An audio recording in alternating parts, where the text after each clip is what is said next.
Buenas tardes a todos. Me ha tocado nuevamente darle la bienvenida, aunque no presento al invitado. Tenemos, bueno, pues, siguiendo el principio, otro compañero que nos lo va a presentar. Yo les doy la bienvenida a este tipo de charlas que organizamos entre compañeros y amigos de parques nacionales. No es que queramos distinguir entre compañeros y amigos, como decía el otro día Pilar, compañeros e incluso amigos, pero viendo las fichas que nos han llegado de inscripción, estamos acercándonos a las 90 personas como solicitud de permanencia a la charla con un 65% de personal de parque. Estamos teniendo un poco de enganche potente porque esto no lo conseguimos ni en las cosas que proponemos dentro del propio organismo, con lo cual nos parece muy positivo que nos enganchemos a estas cosas solo por el gusto de aprender. Eso desde luego es maravilloso, ¿no? Como norma general vamos a mantener en principio micrófonos apagados porque no usaremos los micrófonos salvo el equipo de gestión si fuera necesario en algún momento. Incluso yo recomendaría que cuando empezáramos a caminar dejáramos también las cámaras apagadas para no ocupar el ancho de banda y poder tener mejor la referencia de lo que nos va a comentar Fernando. Las preguntas agradeceríamos que las trasladaran o bien vía WhatsApp, pero lo normal es que fuera vía chat. Ya después las iremos presentando a medida que vayan saliendo, las iremos recogiendo probablemente Alberto y yo a lo largo de la sesión. Ya tenemos nuestra tercera sesión, parece una bobería, empezamos hace un par de días con ello y pretendemos seguir echando para adelante. Lo mismo, al finalizar esta sesión les pasaremos una pequeña evaluación a través de un formulario de Google con la idea de que también nos puedan sugerir temas para las siguientes sesiones que crean oportunos, que podamos desarrollar entre los compañeros de parque y algunos de los como en este caso Fernando, que tienen más que ganado los amigos de los parques. Pues nada, sobre la misma les paso a José María que nos cuenta quién es la persona y de qué vamos a hablar. Buenas tardes y ante todo pues a todo el mundo gracias por vuestra participación, vuestra asistencia y a Fernando pues bueno, nuestro más sincero agradecimiento. Yo creo que vas a tener una buena compañía cuando vayas a los parques nacionales, pues porque aquí todos los que te están oyendo y las que te están oyendo son trabajadores de parques, la mayor parte somos guías y somos unos apasionados de la montaña como tú también, ¿no? Bueno, voy a entrar a presentarlo, va a ser breve, creo que sea como unos 33 segundos aproximadamente para que todo lo demás pueda organizarlo. Fernando Valladares es biólogo y es profesor de investigación del Consejo Superior de Investigaciones Científicas en el Departamento de Biogeografía y Cambio Climático, con sede en el Museo Nacional de Ciencias Naturales de Madrid. Tiene numerosos premios internacionales, se destaca el premio Mason H. Hale de Canadá, recibido en el 94. Tiene una cantidad de publicaciones y cuando digo por 400, digo, bueno, yo diré más de 400 y ya está. Entre esas publicaciones científicas, la mayoría de ellas, pero también otra parte que a nosotros los intérpretes, los guías intérpretes nos apasiona, es la comunicación con la sociedad, la comunicación con los ciudadanos y sobre todo aproximar la ciencia, la naturaleza y la necesidad de conservar a los ciudadanos. Yo creo que ahí Fernando está en este momento en punta de lanza de un nuevo movimiento que todavía no se ha definido, pero que estamos todos metidos en un embolado gordo para ver cómo somos capaces de una vez y se nos oye con toda la cuestión de la necesaria cambio de rumbo para frenar el desmantelamiento de la biosfera y en consecuencia también el cambio climático. Estos son dos factores que yo creo que se van a comentar. No voy a seguir hablando de él, sí recomendaros un blog que tiene él que se llama Ciencia Crítica y también otro blog personal que se llama Vientos y Cometas, puesto que él es un apasionado de esos espacios para volar y para disipar toda esa energía que se nos carga a los que estamos continuamente luchando con esto, ¿no? Carrera de montaña, entrenamiento, running, ahí es donde lo vais a encontrar. Así que aquí está nuestro personaje de hoy y nada, todo tuyo a la pantalla. Muy bien, muchas gracias José María, gracias también a Alberto, Guillermo y a todos y todas por estar esta tarde compartiendo afición y conocimiento. Y voy a compartir, ya que estamos hablando de compartir la pantalla, para centrar un poco el discurso, porque hay muchas cosas que me encantaría contaros, pero el tiempo siempre es limitado. Entonces, para decir más en el menor tiempo posible y hacerlo también más ameno, pues me apoyo en unas imágenes que, por cierto, luego vemos a todo el que esté interesado en hacerse, yo le hago llegar o se lo paso a Guillermo, a José María o a quien sea para que lo podáis utilizar como material. Tengo mucho material en las redes, todo el material está súper disponible en mi página web, Valladares Info. Coloco prácticamente todos los días una píldora, una piececita que es como si fuera una diapositiva, que es autoexplicativa, con una gráfica, con una referencia a un artículo. Todo el material que genero lo genero, vamos, sin ánimo de ningún lucro, porque por suerte mi salario está ya cubierto como investigador del CSIC. Y esto lo hago por ganas y además me vuelve como un boomerang, porque por cada cosa que doy recibo un montón, ¿no? Así que yo encantado y, como digo, esta presentación en forma de PDF os la haremos llegar, estará disponible para todo el que quiera. Así que, sin más, paso a desarrollar un poco el concepto, ¿no?, de biodiversidad y pandemias, que son dos retos globales muy relacionados y relacionados a su vez con otros problemas ambientales que será el objetivo de la charla de hoy. Podríamos dar muchas cifras, muchos aspectos que seguramente vosotros conocéis también o mejor que yo. Y se habla de 1 millón de especies de plantas y animales actualmente en riesgo de extinción, que supone como más del 11% de la biodiversidad global. Las cifras oscilan porque en muchos casos hay que hacer estimas porque no tenemos nombre para todas las especies y las oscilaciones son grandes, pero no da lugar a dudas de que detrás de esa extinción tan grande está la especie humana. En realidad, la especie humana empezó a extinguir tan pronto se organizó en grupos más allá de 20 o 30 personas. Ya en el Pleistoceno, en la transición del Pleistoceno a lo que podemos llamar el Antropoceno, fuimos muy eficientes extinguiéndolo todo. Empezamos a extinguir lo más grande, porque era lo que traía más a cuenta. Y así la megafauna se extinguió, la fuimos extinguiendo muy rápidamente. Por megafauna se entiende todo aquel herbívoro de más de 50 kilos o 45 kilos y todo aquel carnívoro de más de 21 o 22 kilos. A su vez hay dos categorías. Entonces, en la imagen de arriba a la derecha, el mapa de arriba a la derecha, veis los súper grandes herbívoros, los de más de 1000 kilos. En Norteamérica no queda ninguno de los 9 que había, de las 9 especies. En Sudamérica, de las 20 especies, tampoco queda ninguna. En África quedan 4 de las 7. En Eurasia, 4 de las 12. En el resto de Oceanía y Asia, pues también los números son tremendos. Si bajamos a los herbívoros un poco de menor talla, menos de 1000 kilos, pero más de 45, pues de 36 que había en Norteamérica quedan 13, de 38 que había en Sudamérica quedan 11 y así sucesivamente. Y podemos decir lo mismo para los grandes predadores, ¿no? Los de más de 100 kilos, de 9 que tenía en Norteamérica quedan 2. De 4 que había en Sudamérica quedan 2. El único que había en África sigue estando. De los 5 que había en Asia quedan 3. Y si bajamos un poquito, pues los números son algo más optimistas en que quedan más especies, pero es verdad que había más especies de origen. El caso es que tan pronto nos pudimos organizar en pequeños grupos, sin gran tecnología, más allá de un arco y una flecha, pues hicimos un buen trabajo a extinguir.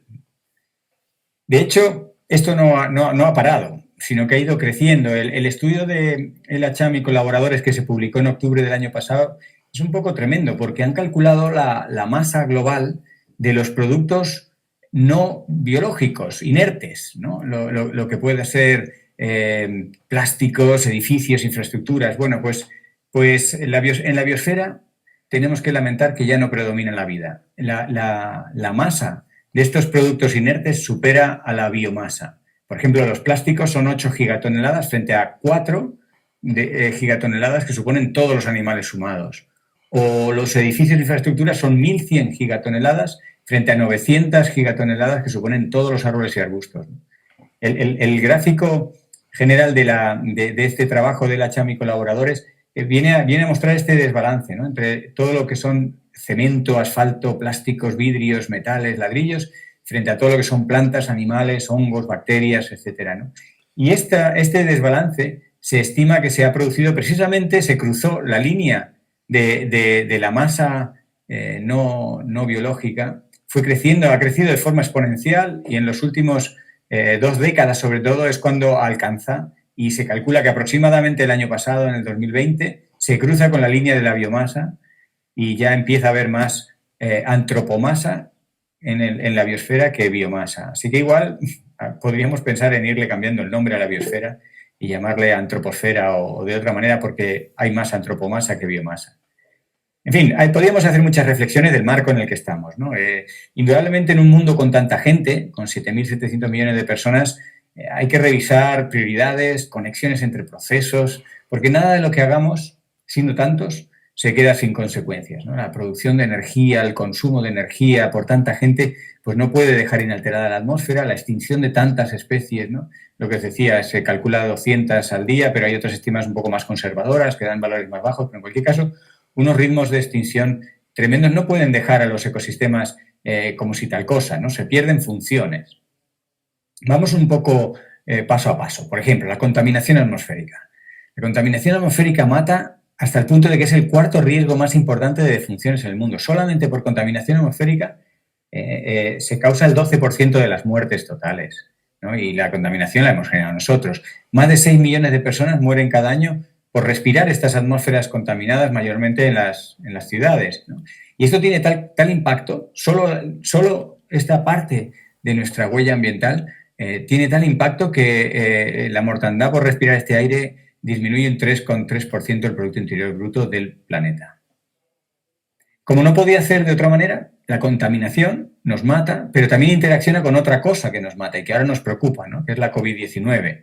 Al principio de la pandemia, al principio del confinamiento, salieron unos estudios muy interesantes en Estados Unidos con una estadística muy potente que mostraba que haber estado respirando un aire ligeramente contaminado aumentaba muchísimo los riesgos de morir por COVID-19. Hasta el punto de que tan solo un microgramo de estas partículas pequeñas, de estas de 2,5 de diámetro aerodinámico, de 2,5 micras de diámetro aerodinámico, las PM2,5, el haber estado respirando unos meses antes una atmósfera con apenas un microgramo por metro cúbico más de estas partículas incrementó un 15% el riesgo de morir por la COVID-19. Y se encontraron cosas parecidas en otros estudios en Italia y en otros lugares, ¿no?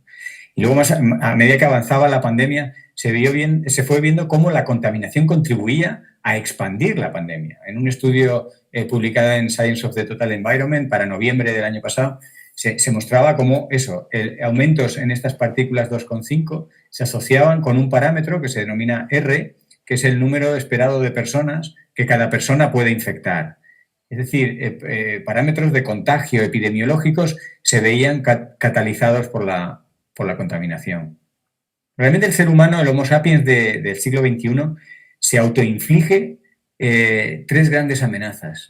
En la biodiversidad, esta biodiversidad amenazada y su conexión, como veremos ahora, con pandemias y con otros aspectos que infligen a su vez un riesgo en nuestra salud. La contaminación, que la he ilustrado, la podríamos desarrollar muchísimo, no la voy a comentar ya mucho más.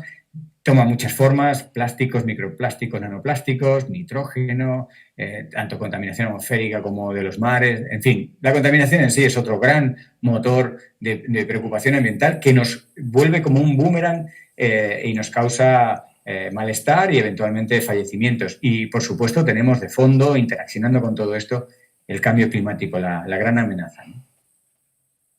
Lo que existe es indudablemente un riesgo de colapso ante situaciones para las que no tenemos tecnología. Muchas veces confiamos, está lo que se llama el tecno-optimismo, ¿no? El pensar que la tecnología nos va a sacar de todos los apuros.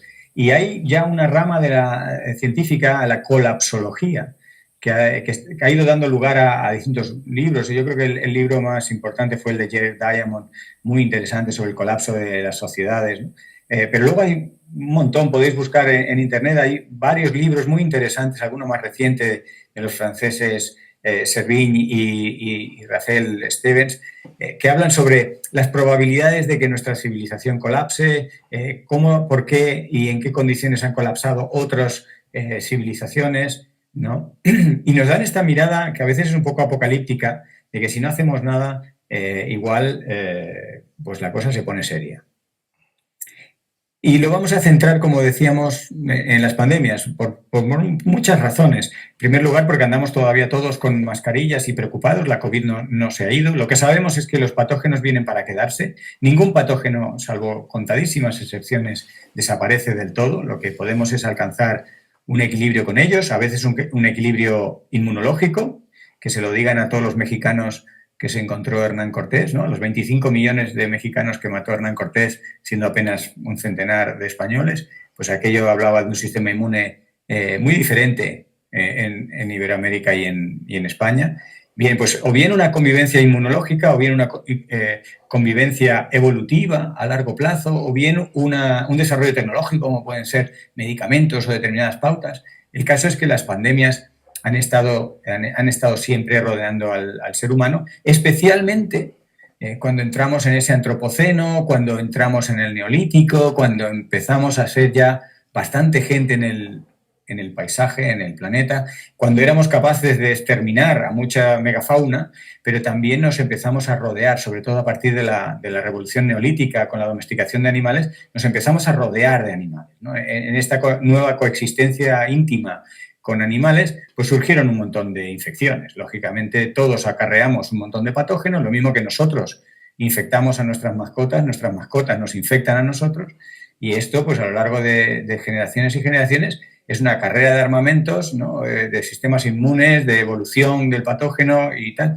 Al final, si le das tiempo suficiente, pasa como con los murciélagos, que tienen decenas o centenas de patógenos. Pues son animales coloniales donde los patógenos se comparten y se expanden, pero claro, tienen miles de años detrás de coevolución con los patógenos y de alguna manera, si su sistema inmune está potente, los murciélagos pues no se ven afectados, ¿no? Y lo mismo nos pasa a nosotros, les pasa a todos los animales, pero indudablemente cuando se entra en contacto con una especie nueva, cuando domesticamos una nueva especie o cuando nos empezamos a traficar con una nueva especie, este nuevo contacto acarrea ponernos en contacto con los patógenos respectivos, que muchos son nuevos y nuestro sistema inmune no está preparado. Así que las pandemias es un fenómeno de toda la vida. Ha habido grandes plagas, grandes epidemias, incluso algunas pandemias, pero ahora mismo estamos en una situación con cosas nuevas que se suman o se multiplican o se combinan con las cosas viejas, ¿no?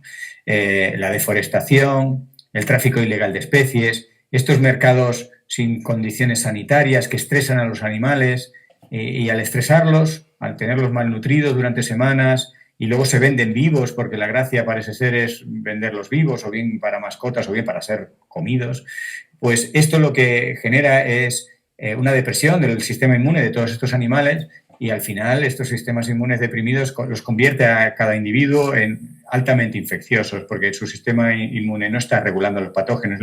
Lo mismo que le afecta a ese individuo también se convierte en altamente infecciosos. Así que es una combinación de factores, como luego sintetizaremos hacia el final, ¿no? La globalización actual indudablemente amplifica, multiplica todos estos nuevos contactos, todos estos nuevos riesgos. Las pandemias es una cuestión de riesgos, ¿no?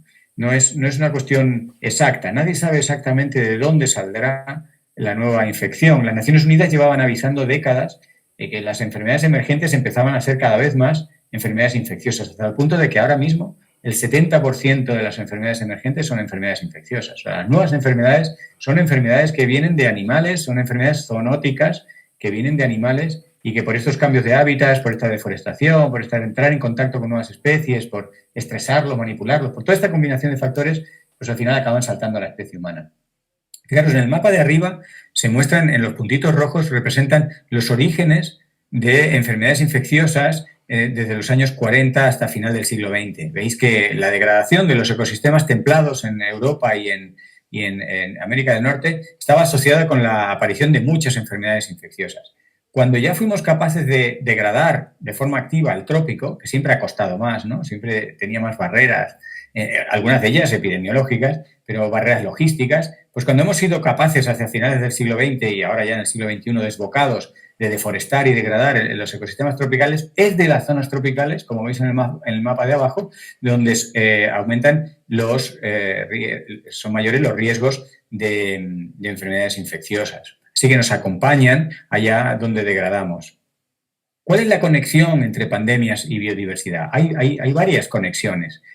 Yo hice un esfuerzo en marzo del año pasado de sintetizar los artículos, algunos de ellos de 20 años de antigüedad, otros de 5, otros de 10. En fin, se lleva documentando todas estas enfermedades zoonóticas lógicamente, durante muchas décadas, ¿no? Algunas son más complejas, otras son novedosas, unas son puntuales, otras son muy comunes. Y es fácil reunir la protección que ejerce la biodiversidad, esto que le llamamos durante unos meses de forma un poco provocadora la vacuna de la biodiversidad. Pues esta vacuna, esta manera en la que la biodiversidad nos protege, se puede agrupar precisamente en torno a tres grandes grados o escalas de la diversidad. La diversidad de grano más grueso, más general, aquella que afecta a los grupos funcionales, el hecho de que haya predadores y presas, animales grandes y pequeñas, fauna de distintos grupos taxonómicos, funcionales, etcétera, aves, mamíferos, tal. Toda esta red de la vida de un ecosistema rico en grupos funcionales, lo que hace es que se establezcan estas relaciones entre estos grupos y unos grupos controlen a otros. Los predadores controlan a las presas, pero también las especies que compiten se controlan entre sí, o las simbióticas se necesitan y también se regulan. Toda esta serie de interacciones actúan regulando las poblaciones mutuamente, y entre esas especies que son reguladas por las demás están las especies que portan patógenos. Así que tenemos un control poblacional de especies peligrosas para el ser humano, que lo hace de forma automática, como propiedad emergente, un ecosistema rico en especies y rico en interacciones, o sea que funcionalmente estén conectados los distintos grupos de especies. Ese es el grano grueso, el control poblacional. El segundo grupo de mecanismos se denominan dilución. Son mecanismos por los que se diluye la carga del patógeno, la carga vírica o la carga de la bacteria. En este caso, la diversidad de grano un poco más fino tiene que ver con la diversidad de grupos de especies dentro de esos grupos funcionales que hablábamos antes. Especies parecidas, por ejemplo, diversidad de roedores o diversidad de paseriformes o de aves de pequeño o mediano tamaño. La diversidad dentro de estos grupos de especies parecidas hace que el virus o la bacteria, el patógeno, se comparta. Se comparte. Todas estas distintas especies lo tienen, pero claro, no todas son igual de buenas, favorables para el patógeno. Con lo cual, el efecto neto es una dilución global de la carga vírica o de la carga de bacterias en el ecosistema, en la población, en la comunidad. Y este efecto por eso se denomina de dilución, porque el resultado neto es ese, que se establecen como cortafuegos entre unas especies y otras, donde los contagios son peores, donde, en fin, la cantidad de virus y bacterias disminuye al compartirse por dilución. Y un fenómeno más fino, pero muy análogo al efecto de dilución, es el que se puede conocer como amortiguación, que se apoya en el grano más fino de diversidad, que es la diversidad genética dentro de una especie. El hecho de que, por ejemplo, no haya dos personas que padezcan la COVID-19 de la misma manera, las hay que se mueren y las hay que son asintomáticas completamente, pues en parte es debido a la edad, en parte es debido al estado de salud, pero en parte es debido a diferencias genéticas, ¿no? Y esa diversidad genética es un último nivel fino de diversidad que amortigua y por eso se pueden llamar toda la serie de mecanismos relacionados con esta diversidad fina, pues de mecanismos de amortiguación. Amortigua hace que la expansión del patógeno quede amortiguada. Y voy a ilustrar algunos de estos ejemplos con casos de estudio reales. Empezando por el de grano más grueso, el de los distintos grupos funcionales, el sistema más simple lo podemos encontrar, por ejemplo, en la península ibérica, y además ahora con toda la polémica que tenemos con la conservación del lobo, con el incremento en el nivel de protección del lobo y todos los disparates que hemos tenido que escuchar de aquellos que intentan mantener digamos, los derechos de cazar al lobo, de controlar al lobo, ¿no? Sin saber, por ejemplo, que a veces disminuyendo la cantidad de lobos aumentan los ataques al ganado porque se desestructuran las manadas. Es decir, cuando se toman decisiones o se hacen cosas sin el apoyo de los científicos, sin constatar la realidad, solamente llevados por las leyendas o los intereses particulares, pues se llegan a debates totalmente estériles sobre el papel del lobo. Pues si tuviéramos pocas razones para conservar al lobo, pues aún podemos añadir alguna más. Y vienen precisamente del campo de la función que pueden ejercer los lobos regulando zoonosis. En este estudio de Tanner y colaboradores, que se publicó hace algo menos de 2 años, que se combinaban matemáticos británicos con naturalistas y científicos españoles, Estudiaban localidades de jabalí con y sin lobo. Lo interesante de este estudio es que la densidad de jabalís era constante, era la misma tanto si había lobo como si no había lobo. El tercer participante en este estudio era la tuberculosis animal. El triángulo se hacía entre el lobo, jabalí y tuberculosis animal. El estudio matemáticamente es complicado, pero la conclusión es rotunda y sencilla. Cuando había lobo, había menos enfermedad. Y es tan obvio que parece mentira que muchas veces no nos damos ni cuenta. Cuando es el lobo el que regula la población de jabalís, no todos los jabalís tienen el máximo nivel posible de infección y de tuberculosis. Sin embargo, cuando es la tuberculosis la que regula la población de jabalí en ausencia de lobo, la prevalencia de la tuberculosis es mucho mayor. Así que una razón más para controlar, para mantener y apoyar las poblaciones de lobo es precisamente esa función reguladora sobre zoonosis. La tuberculosis animal puede, cuando es muy alta en las poblaciones de jabalí, indudablemente tiene altos riesgos de pasar a terceras especies y eventualmente incluso al ganado doméstico, a especies de interés directo para el ser humano.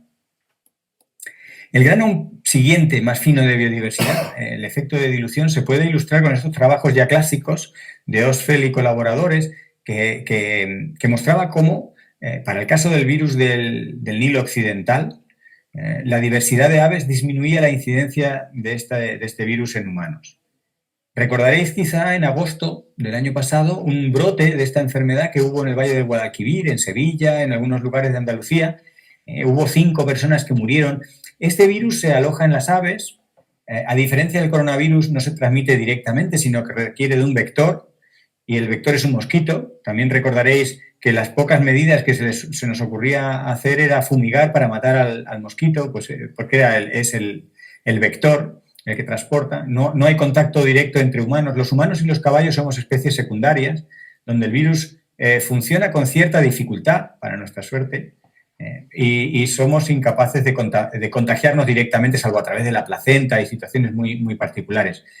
En cualquier caso, lo que se demuestra y se ha visto varias veces, pero por ejemplo Osfeld lo vio en 3 años seguidos, en el 2002, en el 2003, en el 2004, que en el gráfico son las tres líneas de los 3 colores, y pensar que la gráfica es logarítmica, o sea que la relación matemática es muy fuerte. La incidencia en personas disminuye con la diversidad de aves.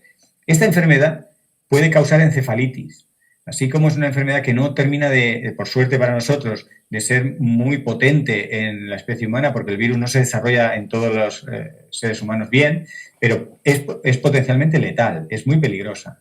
Y bueno, pues no es lo mismo tener ahí fuera 700 pajaritos pertenecientes a 2 o 3 especies que esos 700 pajaritos pertenezcan a 14 o a 20 especies, porque entonces opera el fenómeno de la dilución y gracias a ese mecanismo protector de la diversidad, los riesgos de que el virus del Nilo Occidental llegue a humanos disminuyen logarítmicamente. No solo la diversidad, sino pues aspectos de integración de los ecosistemas. Por ejemplo, cuando uno habla de fragmentar, ¿no? Como la medida de la fragmentación de los ecosistemas como medida de la integridad ecológica de estos ecosistemas. Pues hay varios estudios, hay Alan y colaboradores durante muchos años, hace ya década y media, mostraron para la enfermedad de Lyme, que en este caso es una bacteria y que el vector es una garrapata, pues mostraban cómo el número de garrapatas infectadas y el riesgo para la población humana disminuía también logarítmicamente con el tamaño del fragmento del bosque. No es lo mismo tener 40 hectáreas de una pieza que tenerla en 10 piezas de 4 hectáreas, ¿no? Curioso, pero también para hacérnoslo pensar, es que los mamíferos más abundantes, los que vamos dejando que sean más abundantes, porque ya es el ser humano el que regula la abundancia de las especies grandes, sobre todo de los mamíferos, pues las especies que dejamos que abunden son las especies más peligrosas para nosotros. Realmente los mamíferos que más humanos matan no son ni los tigres, ni los leones, ni los lobos, ¿no? Los mamíferos que más personas matan son pues los jabalíes, los murciélagos y todos los animales los roedores, que no nos matan directamente, pero son portadores de virus zoonóticos. En esta gráfica un poco complicada de entender, que le he procurado simplificar, de un trabajo de Johnson y colaboradores también del año pasado, pues se muestra para distintos grupos de mamíferos, el tamaño del círculo muestra la cantidad de virus zoonóticos que albergan los distintos tipos de especies, las especies de tipo 1, 2, 3, 4 o 5, de cada grupo de mamíferos, de primates, de roedores, de perisodáctilos o de quirópteros, ¿no? Y vemos que predominan, o las especies 3 y 4 son las que tienen mayor número de virus zoonóticos, y esas especies son las propias de hábitats degradados o directamente las especies explotadas por seres humanos. Y esas son las especies más abundantes y además son las especies que tienen más número de virus zoonóticos. Otro trabajo más o menos en la misma línea, pero con una base de datos mucho más global y que incorporaba especies de aves y de diversos organismos, de reptiles, y era muy interesante el trabajo de Gibbs y colaboradores en el 2020. Bueno, pues las conclusiones son muy parecidas. En este caso representaba el grado de degradación del hábitat, tomando como referencia los hábitats, las zonas poco degradadas o bien conservadas. A medida que pasamos a bosques o ecosistemas secundarios o muy gestionados o incluso urbanos para los que había datos, aumentaban en las gráficas los puntos marrones, que son las especies que sí albergan especies zoonóticas, y disminuían las especies en verde, que son especies no portadoras de virus o de bacterias zoonóticas o peligrosas para la especie humana. El efecto dilución, si uno rebusca, pues los científicos llevan años estudiándolo y siempre hay polémica, ¿no? A los científicos nos gusta polemizar, pero en parte porque escarbando en la excepción encontramos más datos, encontramos más información. ¿Qué pasa con el efecto dilución? Que algunos científicos cuestionaban, ¿no? Decían, pues en mi caso de estudio, en mi situación, con mi especie, no encuentro dilución, sino todo lo contrario. Bueno, pues aquí es muy importante el trabajo de Halliday y colaboradores en Ecology Letters en el 2019, porque Halliday y colaboradores, de forma también experimental, ven cómo reconciliar estudios que parecían un poco discrepantes de la idea general de la dilución, ¿no? Que cuanta más especies, cuanto más biodiversidad, menos riesgo de infecciones. Bueno, pues la virtud y el interés del trabajo de Halliday es que le mete la dimensión del tiempo. Lo que se ve de forma indefectible en los trabajos de Halliday o en la argumentación de Halliday es que si dejamos pasar el tiempo, el efecto positivo de la diversidad por el mecanismo de dilución aumenta. Es decir, podemos partir de situaciones que contradicen inicialmente la situación o el fenómeno de la dilución, es decir, situaciones con bajo nivel de infección, por ejemplo, y con una biodiversidad también baja, o bien otra contradicción, una infección alta con biodiversidad alta, pero a medida que pasa el tiempo, tanto uno como otro acaban convergiendo en lo que les corresponde según la teoría o la idea de la dilución. Es decir, zonas con poca biodiversidad acaban teniendo mucha infección, o sea, baja biodiversidad, no hay protección y por lo tanto hay mucha infección, y sitios con biodiversidad inicialmente alta acaban regulando y acaban dando con el tiempo infección baja, aunque en algunos momentos puntualmente pueden pasar por situaciones intermedias con infecciones más altas de lo que uno esperaría. Así que el efecto de dilución está bastante comprobado. No es universal, no encontré la gráfica para hoy, pero la tengo por ahí en alguna diapositiva, pero el efecto de dilución tampoco funciona por igual con todas las enfermedades zoonóticas. Con los que funciona mejor es con las especies de patógenos que tienen una alta interacción con la fauna y que producen una cantidad de propágulos, digamos, moderada o intermedia. El caso de patógenos, por ejemplo, algunos patógenos en las enfermedades sexuales, por ejemplo, de transmisión sexual, allí la interacción de esos patógenos con la fauna es nula o prácticamente nula, y entonces allí el efecto de dilución pues no se da con enfermedad de transmisión sexual. Y también con enfermedades donde el número de patógenos es desorbitado, como algunas disenterías y la diarrea y demás, tampoco funciona muy bien precisamente por esas cantidades desmedidas. Pero para el resto de patógenos, el fenómeno de dilución asociado a la diversidad pues funciona bastante bien. Como ecólogos no nos debe sorprender que el cambio climático esté también interaccionando con estas pandemias, ¿no? Lo que tenemos muy bien documentado es que el calentamiento global expande el rango de los vectores, porque los vectores de muchas enfermedades infecciosas son mosquitos o garrapatas que en la mayoría de los casos se ven beneficiados por un calentamiento. Muchos tienen origen tropical o en general simplemente por ser organismos, digamos, invertebrados de sangre fría y que su actividad está mediada por la mera temperatura promedio, pues si los días al año que tiene una temperatura media más alta aumentan, pues esta actividad de vectores aumenta y por tanto se expanden las enfermedades infecciosas. Eso está muy bien documentado para prácticamente todas, desde el Zika hasta la malaria. Se ha ido viendo cómo el calentamiento global expande las enfermedades infecciosas. Lo que un trabajo más reciente de Cohen y colaboradores del año pasado, de noviembre del año pasado, mostraba que además hay un efecto directo del calentamiento sobre el patógeno, sobre la interacción entre el patógeno y el hospedador, que nos pone las cosas un poco complicadas. Es decir, al patógeno, a la mayoría de los patógenos, este trabajo de Cohen y colaboradores es una revisión de muchos parásitos y patógenos, desde gusanos parásitos hasta bacterias, protistas, virus y demás. Y encontró una tendencia más fuerte para algunos grupos que para otros. Para los gusanos parásitos la tendencia era muy fuerte, para otros era un poco más débil, pero en general había una tendencia de que el parásito o el patógeno tenía mayor amplitud térmica. Esta mayor amplitud térmica lo que hacía es que en escenarios de calentamiento global se vería proporcionalmente favorecido frente a la especie hospedadora.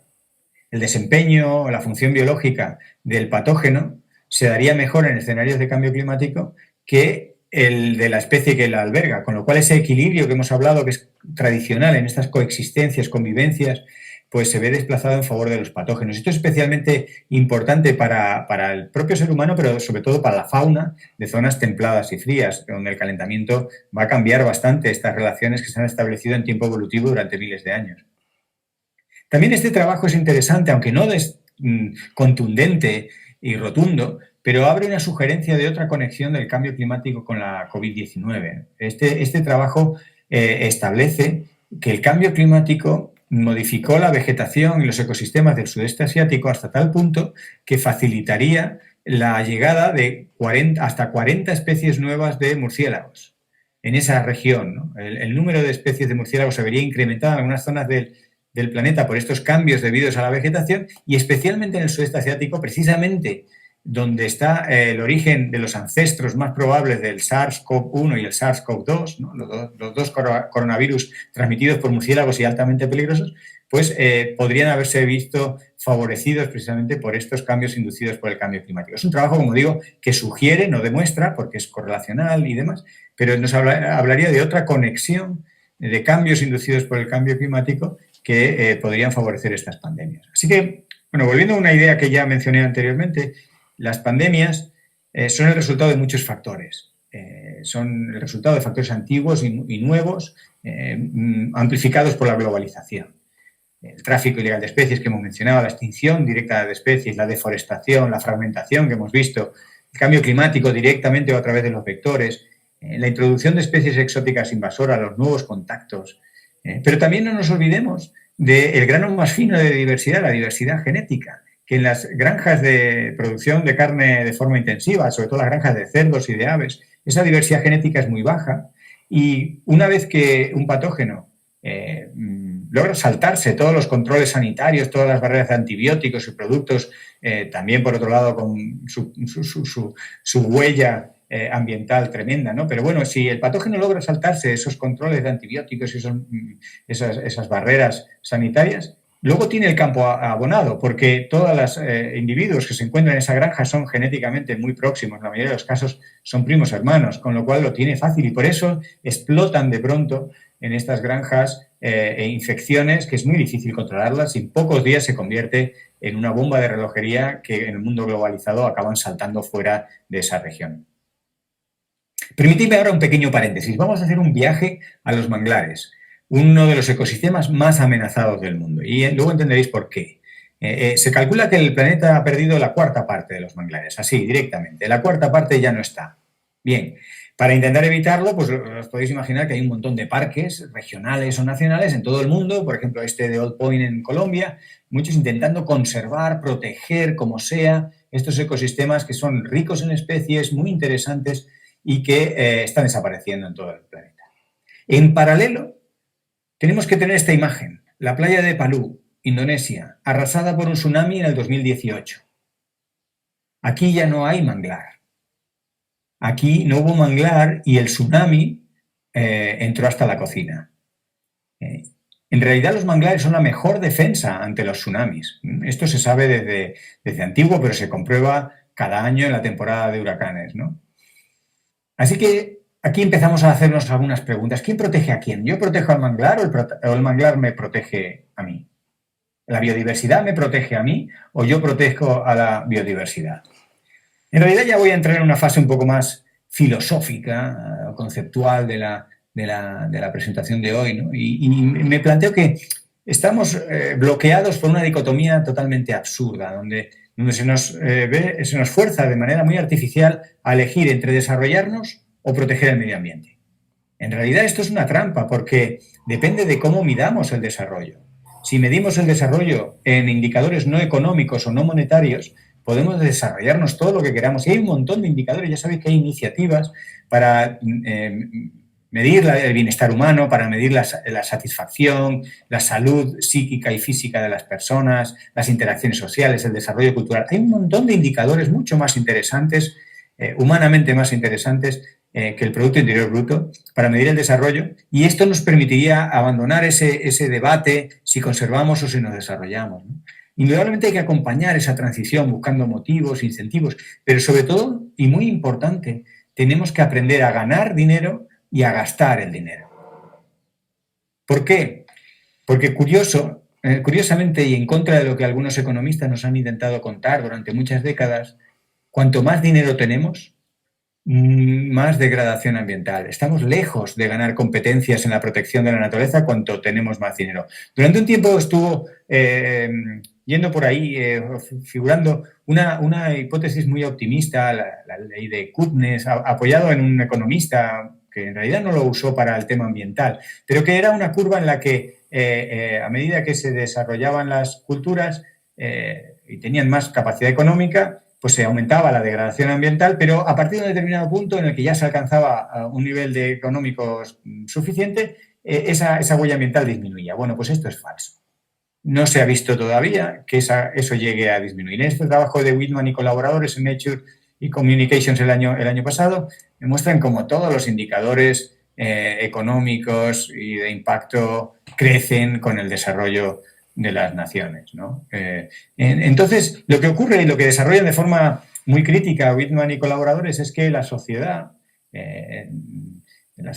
actual, el modelo socioeconómico imperante, pues va desarrollando económicamente a los países y a la vez desarrolla una capacidad para vestir de verde los proyectos y las actividades y convencernos de todo lo contrario, convencernos de que las cosas van bien, ¿no? Entonces, esta doble capacidad de degradar y disfrazar la realidad es lo que permite, pues, por ejemplo, el capitalismo verde y los esfuerzos neoliberales que curiosamente van liderando acuerdos y convenios que son un fracaso. La verdad es que son un fracaso, ¿por qué? Porque parten de un maquillado y un disfraz de una realidad que es bastante más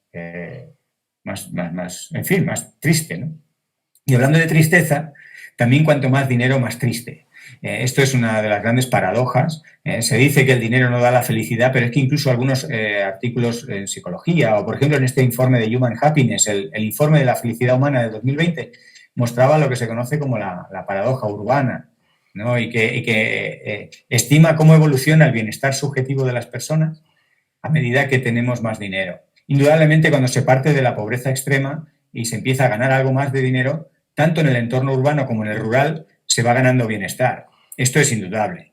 Pero se llega a un punto en el que esta relación entre bienestar y desarrollo económico ya no avanza más el bienestar a medida que avanza más la ganancia y la riqueza. Incluso las diferencias que al principio se establecen en favor de la ciudad, es decir, la pobreza en el medio rural, cuando es muy extrema, produce pues más perjuicios para la salud y en general cuestiona mucho el bienestar, y se vive mejor cuando se es muy pobre en las ciudades, y por eso esos éxodos desesperados a las grandes ciudades en América, en África o en Asia. Pero a partir de ese punto, que en cada país es distinto y por eso esta gráfica no tiene unidades, pues se cruzan las líneas. Y cuanto más grande es la ciudad, más triste es la persona que vive en esa ciudad. Esto se conoce como la paradoja de las ciudades y hace que que tengamos que revisar por todas las razones del mundo, no solo por la huella ambiental, sino por nuestra propia felicidad, el hecho de ser urbanos. Pero además, ya que estamos hablando de cuestiones de dineros y de financiaciones y de economías y de organizaciones sociales, pensemos que los bancos tienen un papel mortífero en todo esto. En este informe muy interesante que se llama The Bank Rolling Extinction Report, el informe del Bank Rolling Extinction, ponen cifras, ponen datos a lo que financian las entidades bancarias, ¿no? Los 50 bancos más importantes del mundo, entre los cuales hay varios españoles, que no hace falta que los mencionemos, pero todos los tenemos en la cabeza. Bueno, pues estos 50 bancos, en el 2019, el último año para el que hay datos completos, destinaron una inversión total de 2,6 billones de dólares, que para que lo pongamos en contexto, porque estas cifras marean, es el doble de todo el Producto Interior Bruto de España.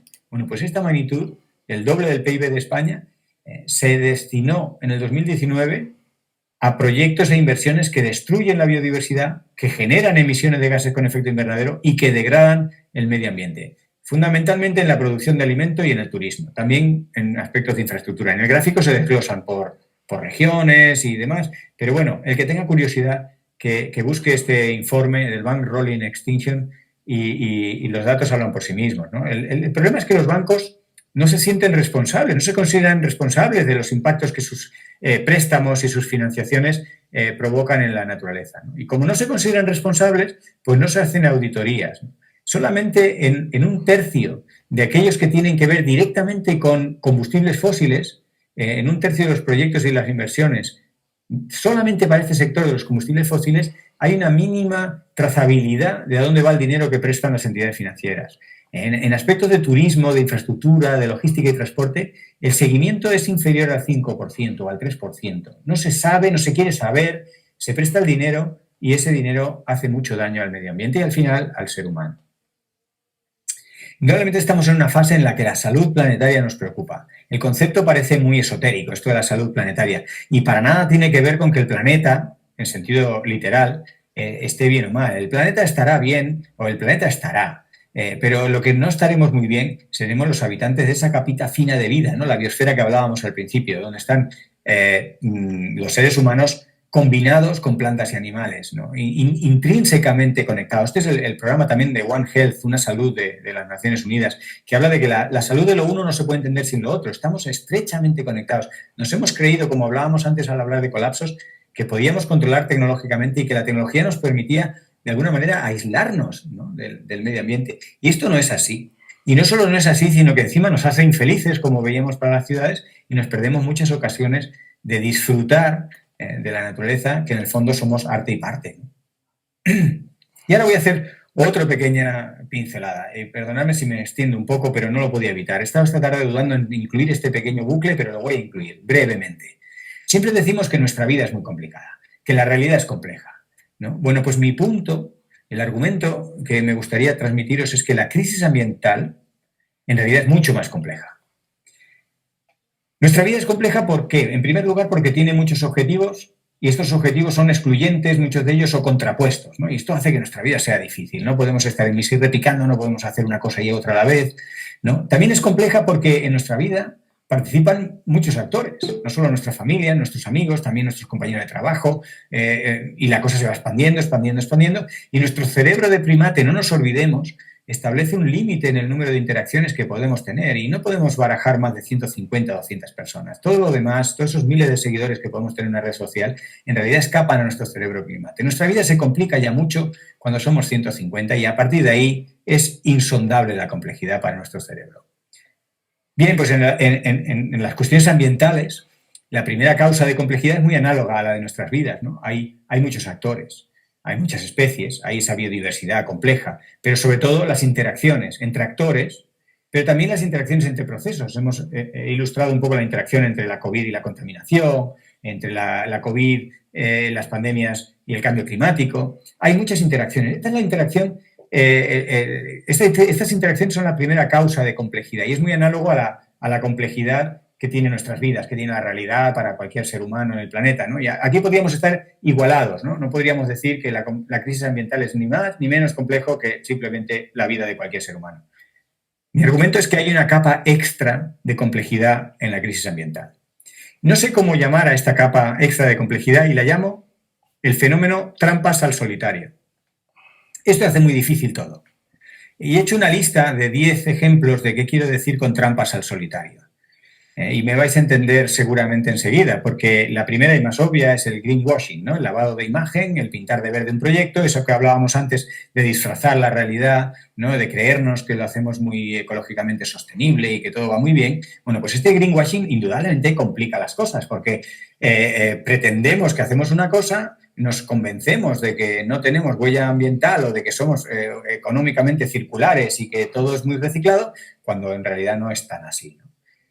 Fijaros, los ejemplos que vienen a continuación pueden resultar bastante curiosos. En Europa es esquizofrénica. Europa, 2 pinceladas de la esquizofrenia europea. Y me centro con Europa por varias razones. En primer lugar, porque estamos en Europa.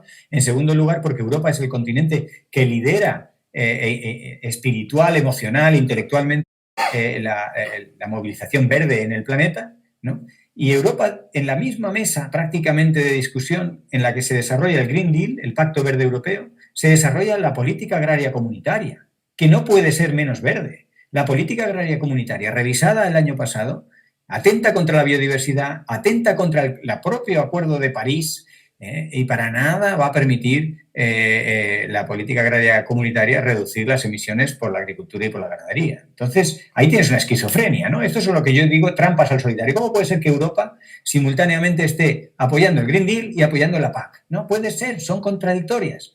Otra esquizofrenia europea muy interesante es firmar la Carta del Tratado de Energía, ¿no? ¿Cómo puedes estar firmando eso cuando por firmarlo ya no reduces las emisiones y no puedes converger con el Acuerdo de París, que no puede ser un acuerdo más europeo que el Acuerdo de París? A nivel individual, lo de reciclar en casa pero viajar en avión y tantos otros ejemplos que cada uno de nosotros incurrimos en estas trampas al solitario, ¿no? En cuidar la salud de las personas, por ejemplo, invirtiendo en hospitales, pero no en prevención. Lo mencionaré esto un poquito más, ¿no? En proteger espacios, pero en realidad sin protegerlos, porque si no los conectamos, la protección es muy mala, ¿no? El desarrollo económico pintado de verde, el capitalismo verde, ¿no? Y luego 2 ejemplos que me voy a dedicar un minutito a cada uno porque son como muy emocionales, ¿no? Sabéis de mucha gente que tiene un amor apasionado por los delfines, en general por los cetáceos, ¿no? Yo me encuentro periódicamente con personas, incluso estudiantes que quieren hacer la tesis en delfines, están enamorados de los delfines. Cuando ven las imágenes estas tan crudas en la isla de Tajín en Japón, donde se matan a machetazos a los delfines, claro, esas imágenes se hacen virales, la gente dona cantidades ingentes de dinero para que no se maten esos pobres delfines. En realidad, si tú quieres salvar delfines, lo que tienes es que vigilar la pesca. 2 órdenes de magnitud más de delfines mueren por pesca accidental que los que se matan con esas imágenes tan tremendas de forma directa. Ahí tenemos otras trampas al solitario. Si queremos salvar delfines, ¿por qué no atacamos y nos ponemos duros con lo que realmente mata delfines, ¿no? Y los plásticos en el mar. Nos preocupan los plásticos en el mar, pero los plásticos en el mar no son solo pajitas y botellas. De hecho, en promedio, la mitad de los plásticos del mar vuelven a ser otra vez responsabilidad de la pesca. Son artes de pesca. En algunas islas remotas es el 80% de los plásticos oceánicos está compuesto por artes de pesca. Y le llamamos pajitas y botellas a un problema de plásticos en el mar. Porque no queremos hablar de la pesca, que está prohibido tocarla y que nadie ponga en cuestión la fuente de vida de 800 millones de personas que viven directamente de la pesca, más los otros millones de personas, como muchos de nosotros, que nos encanta el pescado, ¿no? Fijaros, y ya estoy terminando, el trabajo de Science de Dobson y colaboradores ilustraba de forma muy numérica. Si queremos hablar de dinero, hablemos de dinero. O sea, yo no estoy eludiendo ningún debate. Si queremos hablar de dinero en una sociedad que todavía es capitalista, espero que no por mucho tiempo, hablemos de dinero. Evitar pandemias es 1000 veces más barato que atajar solamente una. Dobson le ponía números, ¿no? Los costes de la COVID-19 solamente de esta pandemia están entre 8 y 16 trillones de dólares. Y 1000 veces menos, entre 17 y 27 billones con B de dólares, son los costes globales de prevenir pandemias en general, no solo la COVID, sino cualquier otra que sabemos que va a ocurrir y no sabemos exactamente cuándo ni dónde, ¿no? Las medidas que Dobson cuantificaba en su trabajo son 3 medidas muy, muy de sentido común y que tienen mucho que ver con lo que hemos hablado hoy, ¿no? Con detener la deforestación, sobre todo en zonas tropicales donde están emergiendo la mayoría, limitar el comercio de especies y establecer una red de alerta temprana de estas pandemias. Esto cuesta mucho dinero de hacer internacionalmente. Cuesta, pues, del orden de todos esos billones de dólares, pero 1000 veces menos que hacer frente a una única pandemia. Así que más prevención y menos reacción a las pandemias, ¿no? Cuando la gente ingresa en un hospital ya es tarde, ya está enferma. Lo que hay que evitar es que la gente se enferme. Somos muy dados, y esto dicho ya por personas del sector sanitario, somos muy dados a construir hospitales, y aquí en Madrid tenemos un ejemplo palmario, ¿no? Nos encanta hacer hospitales, nos sentimos tranquilos construyendo hospitales, cuando en realidad estamos desatendiendo lo que es la fuente principal de prevención, que viene de la ecología, la sociología y la planificación. Y a todo eso se le dedica muy poco dinero y muy poca atención. Espero que sea alguno de los mensajes que la COVID nos pueda dejar, ¿no? El menos hospitales, más ecología, más sociología y la planificación. Y a todo eso se le dedica muy poco dinero y muy poca atención. Espero que sea alguno de los mensajes que la COVID nos pueda dejar, ¿no? El menos hospitales, más ecología, más sociología y más planificación, ¿no? Así que ya para terminar, os quería dejar un mensaje un poco reflexivo, ¿no? De cambiar el concepto. Todos visitamos, algunos trabajamos o trabajan o trabajáis en espacios protegidos, parques nacionales, parques regionales, espacios de especial interés, zonas de especial interés para la fauna. Y tenemos esa visión un poco paternalista, ¿no? De proteger. Vamos a proteger a la butarda, vamos a proteger a los pinsapos. Pues quizá debamos repensar un poco y a esos espacios empezar a llamarlos o al menos considerarlos espacios protectores. Así que con esto lo dejo por aquí y, como decíamos al principio, pues os invito a que veáis mi página web, donde tengo mucha documentación, mis canales de la salud de la humanidad en YouTube y demás. Y bueno, pues encantado a entrar ahora en un ciclo de preguntas y atender a todo lo que os haya tenido mi conversación. Muchas gracias. Pues muchísimas gracias, Fernando. Bueno, le vamos a cambiar los nombres hasta la red de parques nacionales. Tú tranquilo, visítanos y pregunta por nosotros, que ahí estaremos.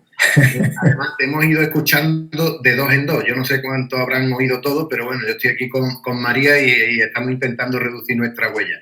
Una pregunta que me surge después de que hayas mencionado el libro de Colapso, con este cráneo, réplica de cráneo de neandertal que tengo aquí, que me ha chivado una cosa. Me ha dicho que te pregunte si existe riesgo en ser demasiado inteligente, porque yo creo que un poco los términos de inteligencia y estos, bueno, estos se quedaron por el camino, pero por el camino que vamos nosotros necesitamos reinventar conceptos como el que acaba de plantearnos. Así que esa sería la pregunta que te lanzo. Es muy interesante y muy reflexiva. Yo creo que tenemos que distinguir entre inteligencia y madurez. Yo creo que el ser humano está entrando en la fase 3.0.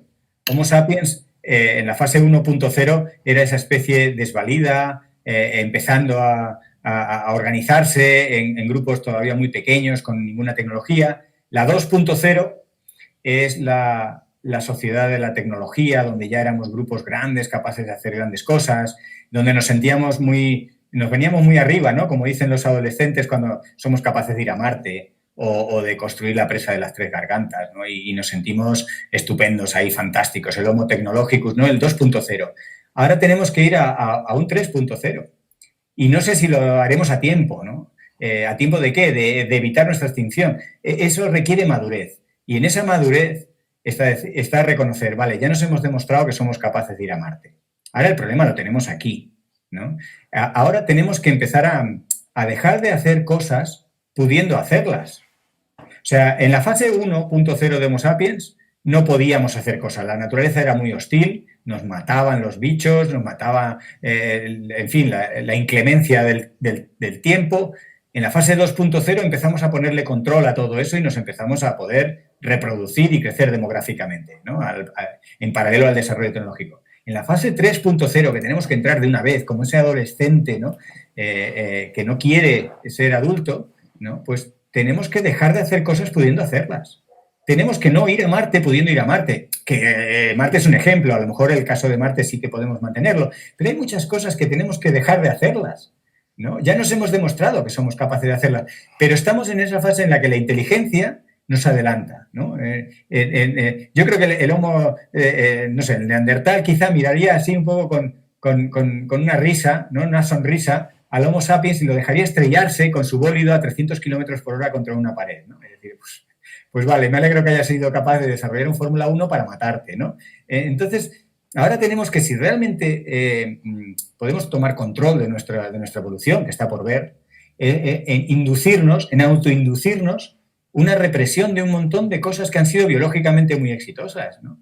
Que nos han llevado a ser muchos. O sea, hoy por hoy tenemos un éxito como especie. Somos 7.700 millones de personas. Esto es un éxito.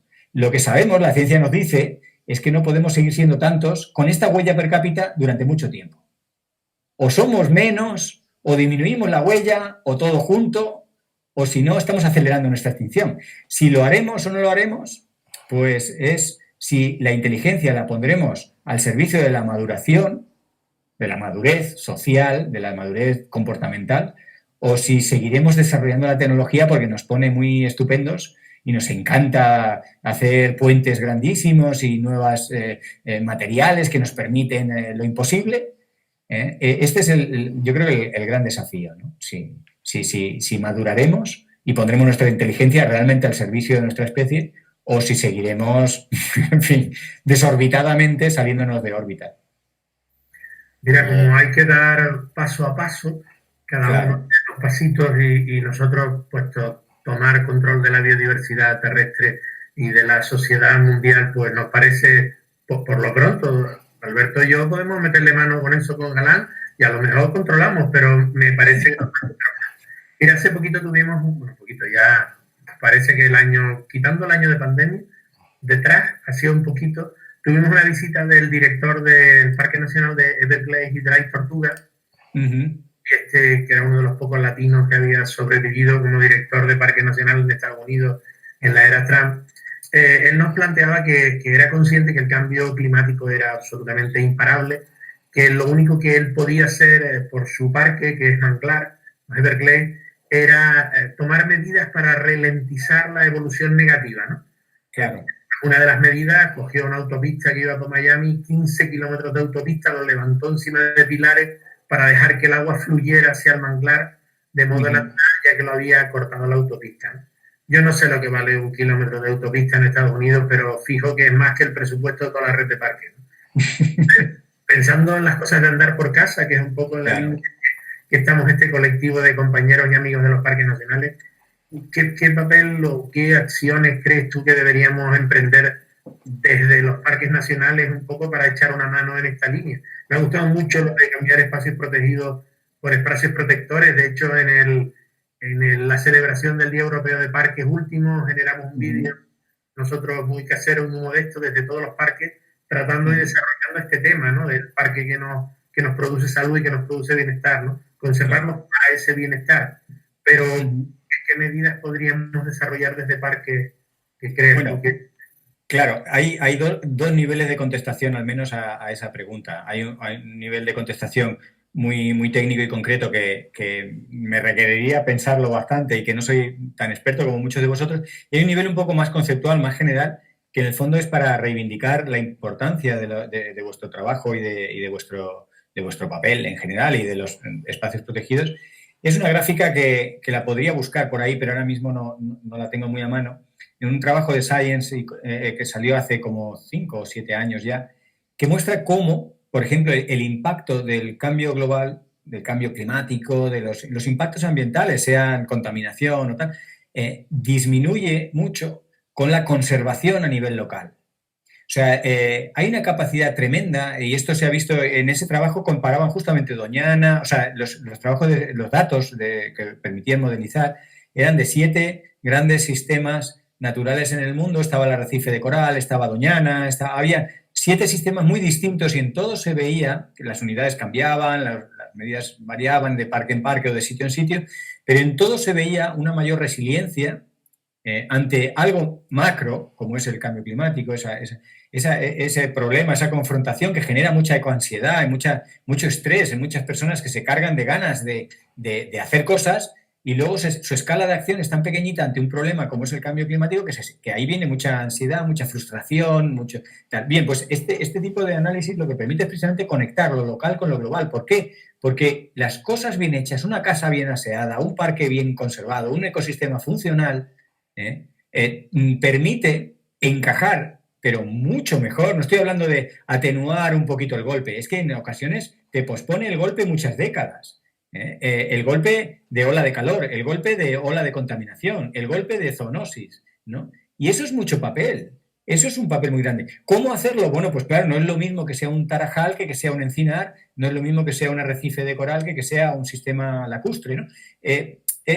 Los detalles, los técnicos, la gente que estáis a pie de obra, los tenéis seguramente enseguida saldrían. Pero el marco general que yo quiero reivindicar y que me gusta reivindicar una y otra vez es que lo local tiene un papel clave. Y de hecho, ya que estoy hablando de lo local, un punto más, que no es ya contestando a tu pregunta, pero digamos que nos hemos pasado de frenada en lo global. Las cumbres del clima, las cumbres de la biodiversidad, no han mejorado mucho las cosas desde Río de Janeiro, la verdad. En lo global no hemos avanzado mucho. Entonces, ahora hay una tendencia que yo creo que hay que reforzar desde todos los ámbitos de poner en valor lo local. Lo local bien hecho ya es un valor, pero encima ahora podemos también ir a una versión de lo local mejorada, que es coordinada, precisamente una red de parques, por ejemplo, ¿no? ¿Qué ventajas tiene la coordinación? Que se puede apuntar a objetivos comunes y al final logras un efecto global sin más que coordinarte en las acciones locales. Pero tú sigues trabajando a nivel local, porque el nivel local es el nivel en el que Homo sapiens puede funcionar y puede percibir los progresos y puede motivarse para hacer un cambio del sistema, para dejar de esto y hacer aquello. Entonces, lo local es muy valioso. Y ahora lo que tenemos que aspirar precisamente es a coordinar esas acciones para que de forma emergente, es como se coordinan un bando de estorninos, ¿no? No hay un jefe diciendo a la derecha que viene el halcón, pero vuelan coordinadamente porque hay unos contactos, hay una transmisión de información. Los modelos matemáticos de cómo vuela un estornino solo necesitan tomar información de los vecinos próximos, ¿no? Y cuando ves que se vuela un poquito así, pues tú vuelas un poquito así. Entonces, si las actividades locales se coordinan, al final se logra una propiedad emergente que es global, ¿no? Y tú ves un bando de millones de estorninos, no sé si son millones, pero cientos de miles o decenas de miles de estorninos que vuelan sincrónicamente, sin un jefe y sin un plan maestro, ¿no? Y sin una coreografía ensayada. Y es por la acreción de información local. Muy bien. Fernando, pues vamos a pasar a algunas preguntas que hay en el chat. Una. José Castro nos pregunta que es muy sorprendente el dato de la contaminación por plásticos con origen en la pesca, que si hay algún estudio o autor que podamos consultar para ampliar esta información. En Cabrera la pesca... En Cabrera la pesca autorizada es solo artesanal, no exenta de contaminación porque también enrocan redes y palangres, pero me gusta que quiere conocer detalles sobre el tema.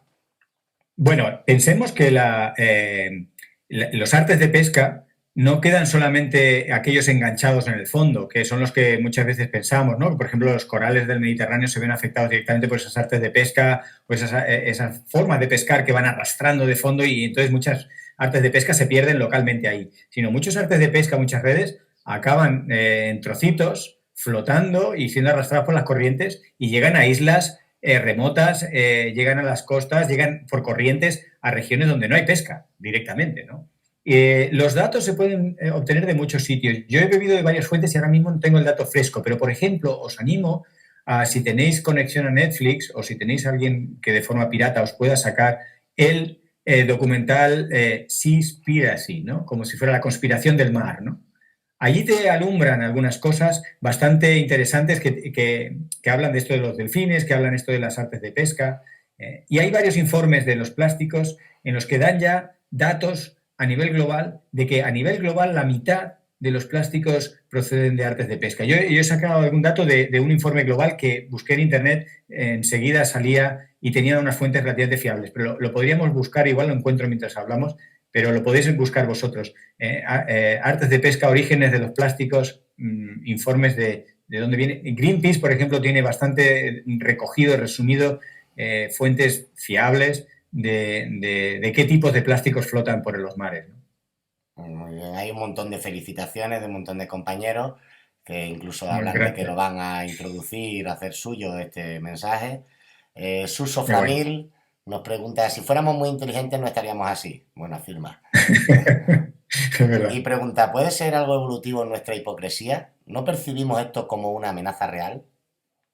Ujú. Bueno, hay muchas cosas que han sido evolutivas, pero que como nuestra evolución tecnológica y cultural nos está adelantando por la derecha y por la izquierda, cosas que han sido evolutivas, ¿no? El mentir es evolutivo, ¿no? La hipocresía que él menciona ha sido evolutiva, ha cumplido un papel. En cuanto el hombre, el ser humano, no quiero hablar de hombre porque también estaban las mujeres, era una sociedad mixta, evidentemente. Cuando nos poníamos de acuerdo para hacer cosas juntos, cuando empezamos a hacer actividad social, tuvimos que aprender a mentir, ¿no? Y la mentira empezó a tener rendimiento en fitness, en eficiencia biológica. Hoy en día, los experimentos más interesantes son con los políticos. Hay trabajos psicológicos que muestran cómo los políticos mienten más que una persona que no es política. Esto no nos sorprendería a nadie, pero lo que quizá nos sorprenda un poco más es que los políticos que más mienten tienen más fitness. Medida la fitness como rendimiento electoral. Estos son estudios que puedo buscar la fuente, lo sacan algunas píldoras hace algunos meses, ¿no? En estudios psicológicos, de psicología, en revistas de índice de impacto científicas y tal. Entonces, la mentira, la hipocresía surgió como una herramienta para la socialización, pero el resultado es que ahora esa herramienta hay que ponerle freno, porque estamos buscando un nivel de gobernanza global en el que la hipocresía se te vuelve en contra, en la que hay que revisitar esas formas que en algunos momentos de la historia evolutiva del ser humano funcionaron. El miedo es otra. El miedo no solo lo tenemos el ser humano. Las trampas al solitario, por ejemplo, que antes decía, no las hacemos solamente el ser humano, también las hacen los orangutanes, las hacen algunas especies de aves. Las trampas al solitario también es un mecanismo, ¿no? Que tiene su valor adaptativo. Pero el problema del ser humano es que lo llevamos todo al extremo y tenemos que regularnos en eso, ¿no?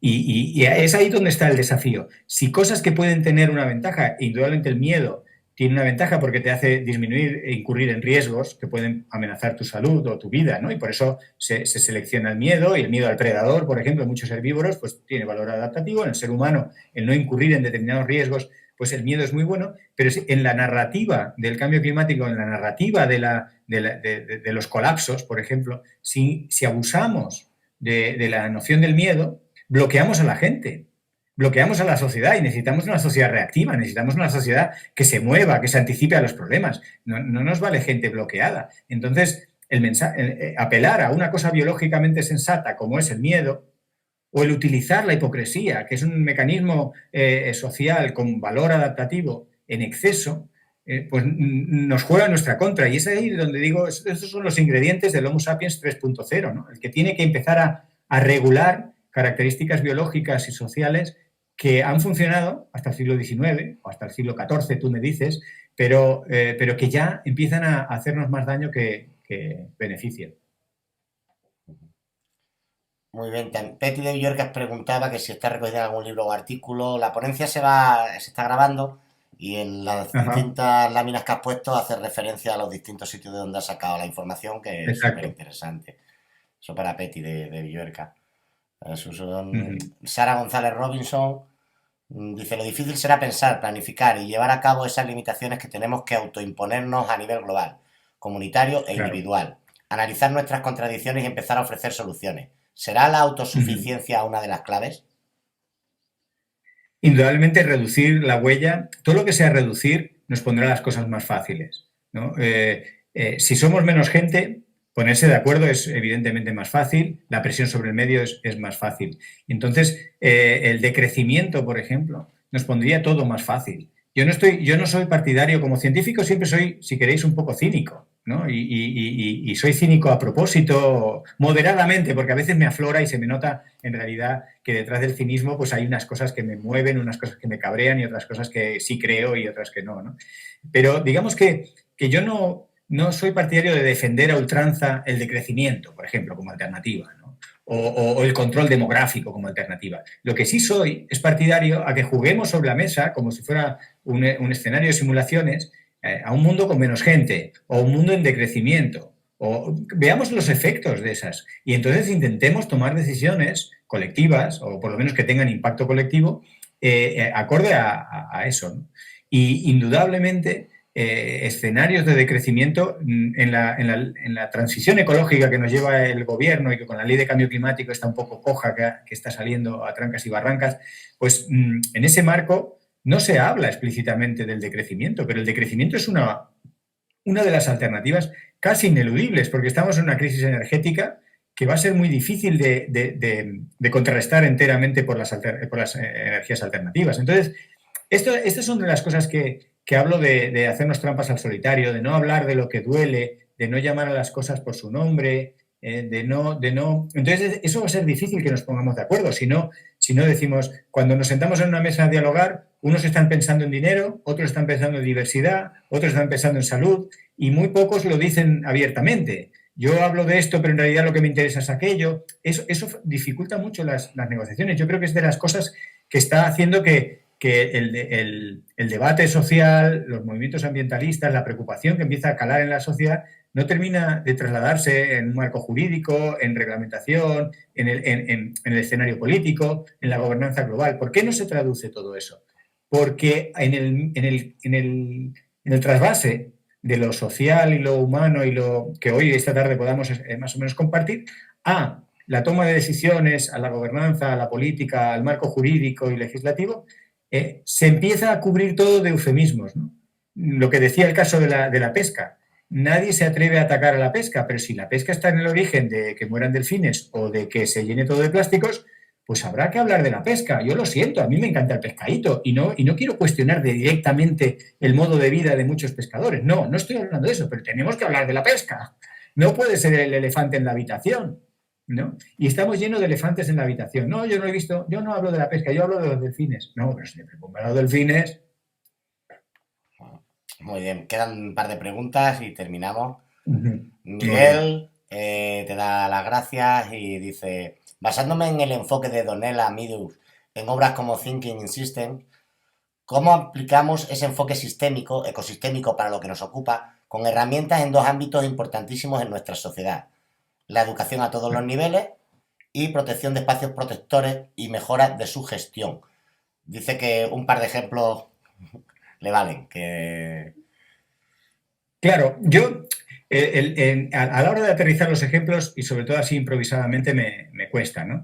Pero lo que sí rescato de esa idea del enfoque sistémico es confiar en las propiedades emergentes de un sistema que funciona, ¿no? Y yo creo que nos falta un poco de confianza, ¿no?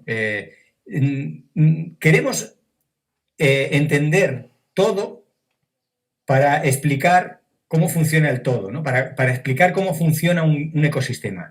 Y entonces, bueno, ahí tenemos a los científicos pues trabajando, yo a veces y otros, desentrañando todas las piezas del puzzle, el papel de esta especie, el papel de aquel proceso y tal. Es fascinante, pero es un trabajo enciclopédico que nos llevará miles de años, ¿no? Y no lo vamos a completar del todo. Entonces hay otra aproximación, que es la aproximación... que algunos la toman en forma de Gaia, otros en forma de ecosistémica, que son aproximaciones más holísticas, más de ver cómo funciona un sistema integrado, ¿no? Y para mí la analogía es la respuesta humana del ser humano en aspectos de salud.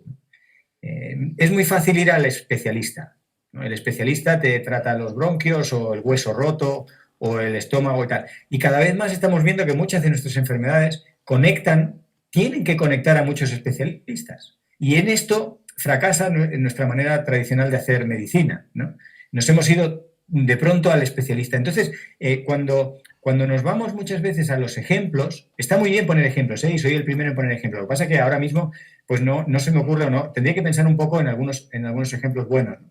Pero no perdamos de vista esa idea de que los ecosistemas funcionan de manera integrada como un coche, ¿no? Y nosotros no tenemos por qué entender todo lo que pasa en un coche para poderlo más o menos pilotar, ¿no? Y ocurre con cualquier mecánica, cualquier cuestión un poco compleja. Tiene propiedades emergentes precisamente porque están las piezas, y eso es la biodiversidad. Tiene propiedades emergentes porque esas piezas están conectadas y funcionan, y esos son los procesos ecológicos, ¿no? y no nos tenemos que obsesionar en entenderlo todo, en bajar a todas y cada una de las piezas del embrague, de cada manguito y cada cablecito del coche para poderlo conducir, porque las propiedades emergentes se ven. De hecho, las funciones de la biodiversidad muchas veces no las conocemos hasta que dejan de funcionar. Por ejemplo, la de protegernos de pandemias, a muy poca gente se le ocurrió hasta que caímos en la COVID-19. Cuando caímos en la COVID-19 en marzo, de repente todo el mundo empezamos a revisar la biodiversidad y dijimos, hombre, claro, si es que la biodiversidad nos protege, pero no nos dimos cuenta de esa función y de otras muchas hasta que dejó de cumplirla, ¿no? Entonces, un organismo, un individuo de nosotros, vivo y coleando, hace una cantidad de funciones que es increíble, parece casi magia, ¿no? Y no nos tenemos que obsesionar, pero a veces esa magia se logra con una serie de ingredientes y de funcionamientos que no terminamos de entender. Pero el comportamiento integrado de una persona que está sana lo entendemos y de un ecosistema que está sano lo entendemos, ¿no? Lo que no lo vemos, es obvio, ¿no? Cualquier experto te va a decir, este ecosistema tiene lo que tiene que tener. Que no sé exactamente qué es, pero yo lo veo funcionar y se regenera y viene una ola de calor o de frío o una enfermedad o bien y se repone. Y eso me da a mí toda la sintomatología de un ecosistema sano, ¿no? Eso es una propiedad emergente y eso es una prueba diaria y eso es lo que lo tenemos delante y muchas veces no lo vemos y es esa visión sistémica de la naturaleza, ¿no? Que no es incompatible, es compatible, pero no debemos obsesionarnos con esa otra visión analítica, especie a especie, proceso a proceso, función a función. Eso es otra manera de abordar la realidad que no es incompatible, pero que a veces nos perdemos demasiado en esa y esa nos lleva a los detalles. Y los detalles, como dicen, los árboles no dejan ver el bosque, ¿no? Y no nos dejemos de sorprender y de cuidar y de proteger la Pachamama, los ecosistemas integrados, una serie de cosas que a veces no sabemos describir exactamente qué es, pero que tiene esas propiedades tan valiosas, ¿no? Y que incorpora una serie de funciones que los científicos muchas veces no somos capaces ni de medir, ni de inventariar. En estudios que hemos hecho, por ejemplo, en bosques europeos, donde veíamos la multifuncionalidad de los bosques, ¿no? Había funciones que no sabíamos ni que las estaban cumpliendo los bosques debido a la diversidad y las tuvimos que incorporar sobre la marcha en el estudio. En el estudio medíamos 6 cosas. Productividad, control de plagas, no sé qué, 6 cosas. Y de repente nos dimos cuenta de que había otras funciones. A medida que empezamos a explorar el ecosistema forestal en su conjunto, veías que simplemente por tener esas mismas especies hacían más cosas. Daban propiedades al bosque distintas, nuevas, que no habíamos ni medido. Entonces, la forma de abordar los ecosistemas midiendo, entendiendo y analizando es una. Y te lleva hasta donde te lleva. Pero la otra visión más holística, más sistémica, no hay que descartarla porque encapsula una serie de cosas, algunas de ellas, a veces el cortocircuito se hace a través de la emoción, de la percepción, de cuestiones subjetivas, ¿no? que captamos y que la ciencia todavía no tiene forma de medirlo, ¿no? Y todo eso es muy interesante y yo creo que estimula mucho y que está detrás de que gente se sienta a gusto en la naturaleza, gente que no sea como nosotros, que nos encanta, ¿no? Sino gente que simplemente pasaba por allí y de repente encuentra un nivel de relajamiento y de bienestar que dice, ¿yo cómo me encuentro aquí ahora también? Y dice, hombre, pues porque eres una especie biológica y te has encontrado en un entorno bien conservado. Eso está bien visto, ¿no? Y entonces, ese tipo de situación que es muy poco científica, en realidad ayuda a completar lo que hoy por hoy todavía la ciencia no es capaz de explicar, ¿no? Muy bien, y aunque hay alguna preguntita más de gente que se ha animado para ir terminando, porque es gratis el mic que usamos y se nos puede colgar en cualquier momento, más, venga, 5 o 10 pues minutos más. dice que ¿qué piensa de la proliferación de las macrogranjas como origen de epidemias? Claro, eso es una bomba de relojería demostrada. De hecho, hay un nuevo coronavirus esperando en algunas granjas de cerdos chinas. Ya está identificado. Puede que sea ese o puede que no, pero tiene muchas características. Se ha originado no por casualidad en granjas de cerdo, no por casualidad, porque sabéis que el cerdo es muy compatible con el ser humano en muchas cosas. Las válvulas del corazón, por ejemplo, se sacan de los cerdos. El cerdo tiene mucha compatibilidad, ¿no? con el ser humano. Entonces, un patógeno que se desarrolla en un cerdo tiene altas posibilidades de ser compatible con muy poquitos cambios y ajustes al ser humano. Eso por un lado. Por otro lado, lo que decíamos, las granjas de cerdo son un experimento evolutivo bestial. ¿Por qué? Porque no hay un filtro, no hay una regulación a las generaciones de patógenos, que puede ser simplemente generado por algo como es la diversidad genética, ¿no? La diversidad genética no solo te protege al ser humano o a otras segundas o terceras especies del contagio, sino porque disminuye la carga, ¿no? En lo que veíamos de uno de los mecanismos, ¿no? De la amortiguación de las enfermedades, sino que es que además hace que el inmenso experimento evolutivo que es poner virus a reproducirse en cualquier organismo, sea un ser humano, sea un cerdo, pues vaya más despacio. En la diversidad genética, el hecho de que los seres humanos, por suerte, seamos genéticamente distintos, hace que no se replique tanto los virus. Imaginaros que los virus, el coronavirus se estuviera replicando en los seres humanos, en todos los seres humanos en los que ahora hay un coronavirus, que son muchísimos, que fuéramos todos genéticamente iguales, no le pusiéramos ninguna barrera y el virus pudiera ir mutando y ensayando todas por azar, todas las combinaciones genéticas habidas y por haber. ¿Por qué? Porque le estamos dando mucho tiempo evolutivo, se están haciendo muchas copias, no hay nadie que le ponga ningún freno a esas reproducciones de los virus. Pues ¿qué ocurriría? Que empezarían a surgir variantes del virus peligrosas por una cosa, peligrosas por otra cosa, que fueran no letales para el virus, pero letales para nosotros o peligrosas para nosotros todo el rato. Y eso ocurre en las granjas de cerdos y en las granjas de aves, ¿no? No hay un filtro genético que mantenga un poco reguladas todos estos ensayos de nuevas variantes de virus que eventualmente pueden saltar o a la especie humana o a terceras especies,